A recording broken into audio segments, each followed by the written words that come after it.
Hey there, ladies and gentlemen. It is me, Dr. Donna. Welcome to week 41 of 10. Last week, I read Dead Man Working. Here's what I have for you.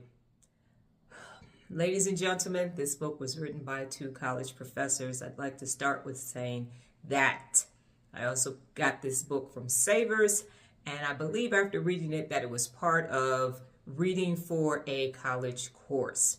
With that being said, the authors of the book took a stab at talking about capitalism, and they used capitalism. They said it was over in the 70s, and prior to that it was Fordism, where people went to work, they left work at work, and they didn't take work home. And capitalism, the new capitalism, have people literally taking work home. If you work from home, work is always on your mind. When you go on vacation, it's work, and it's just inculcated into your life. Back in the day, work was something that you did, but it wasn't who you are. And now, because of capitalism, you are your work, and you can never detach from it. Hence, Dead Man Working, because everywhere you go, you're just going through the motions, and it's just over and over. This is vicious ending cycle, never-ending cycle of again and again and again. And the whole concept of bring your whole self to work. And now you're bringing your kids to work and your pets and your life and everything. So where is the line? And you don't know, because everything is blended together, and you just become this monotonous-ass thing that you're doing day in and day out and day in and day out. Whew, you just become a dead man working. And what is the solution?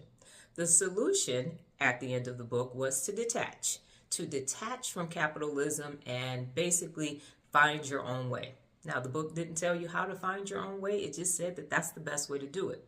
The other problem that I had with this book is that when professors get together and they publish material, they like to quote a lot of people. And the best person that has ever been able to do it and still make a book that is readable is Malcolm Gladwell. And so many people attempt to do it, and it just really always falls short. And that is the case with this book. I have a doctorate in education, and when I write anything, I write from a place of experience. And even when I wrote my dissertation, I did it on high performance teams at Frito-Lay, so that everything that I used was relevant to the company that I was working for at that time.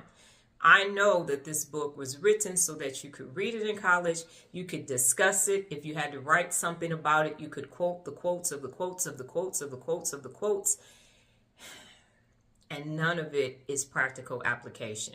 That has been always my issue with professors writing and publishing and putting it in journals, is you can't use it in day-to-day life. Unlike the theory of personal accountability, you can apply it every single day. Yes, you can. That's why I created it, to say you can have a doctorate, you can be an educator, and you can actually take your theoretical research and turn it into practical application so that the desired people can actually use it. This book is an absolute, unequivocally no for me, because all you could do is read it and talk about it and quote it. Never, ever, ever going to be able to take actions, because every other freaking paragraph was a quote, and this, and they wrote in this, and they quoted this, and they quoted it.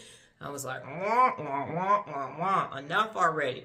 Where is your real world experience that you're talking about? If you're going to go after capitalism, you better have been a part of it and have plenty of examples as to why it doesn't work. And you better have a strategy on how to get the hell out of it. Because saying cut the ties, that ain't enough. It's not enough. So it's definitely a no for me, because it was dead doctor reading. Okay, that's what was happening for me in reading this book. So it was absolutely no, no, no, no, no, no, no. And no. Okay? Last week's next cycle, I started waking up at 3 a.m. Now that I'm doing TikTok lives at 5:30 a.m. every day, waking up at 3:50 just did not give me enough time to be prepared. Now that I'm waking up at 3 a.m., I'm ready for the live. I've taken care of all of my daily routines by the time the live starts. And it was a little tough those first couple of days, but now I'm in the swing of things, and it was a great next cycle. It definitely made sense to actually do that, because I'm at my best, and now I can continue to give those who participate in the live on a daily basis their best. great next cycle. This week's book, The Power of Meeting New People. Well, that's my time, ladies and gentlemen. But before I get out of here, just remember the tenacity of 10. Let the next cycle begin. Adios.